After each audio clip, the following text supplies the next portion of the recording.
Magandang araw mga kababayan, mainit na usapin sa mundo ng boxing ngayong linggo.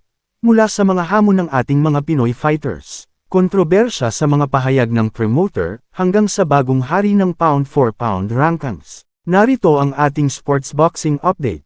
Unang balita, patuloy ang pag-iingay sa kampo ni Carl James Martin, ang WBO Super Bantamweight No. 1 contender. Sabik na itong makaharap ang dating multiple division world champion na si John Riel Casimero. Ngunit ayon kay MP Promotions President Sean Gibbons, maghihintay muna sila ng tamang panahon bago itulak ang laban. Dahil dito, maraming fans ang nagtatanong. Pero tandaan, mga kababayan, hindi basta-basta ang dating kampyon. Sa kabila ng edad, nananatili siyang isang matinding banta.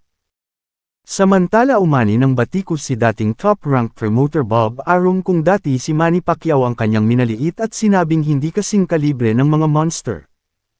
Ngayon naman ay si Terence Crawford ang tinira. Ayon kay Arum, hindi raw best boxer si Crawford kahit pa tinalo nito ang dating kampyon na si Canelo Alvarez. Para kay Arum, malinaw na si Naoya Inoue ng Japan ang tunay na pinakamagaling. Isang pahayag na agad nagpasiklab ng diskusyon sa boxing community.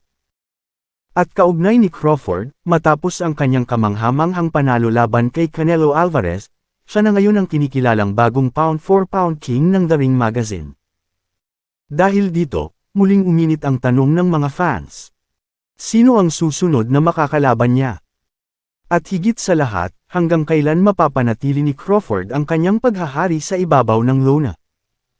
At sa huling balita, ayon sa kilalang boxing analyst na si Attorney Ed Tolentino, iisa lang ang Pinoy na maaaring makagulo sa ritmo ng Japan's monster Naoya Inoue, walang iba kundi si John Riel Casimero. Taglay daw ni Casimero ang championship pedigree, ang unorthodox o kakaibang estilo, at isang kumpiyansang kayang makabigla sa sinuman. Subalit malinaw kay Tolentino, paborito pa rin si Inoue sa posibleng laban.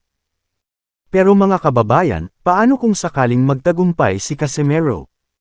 Yan ang ating mga maiinit na balita ngayong linggo sa mundo ng boxing.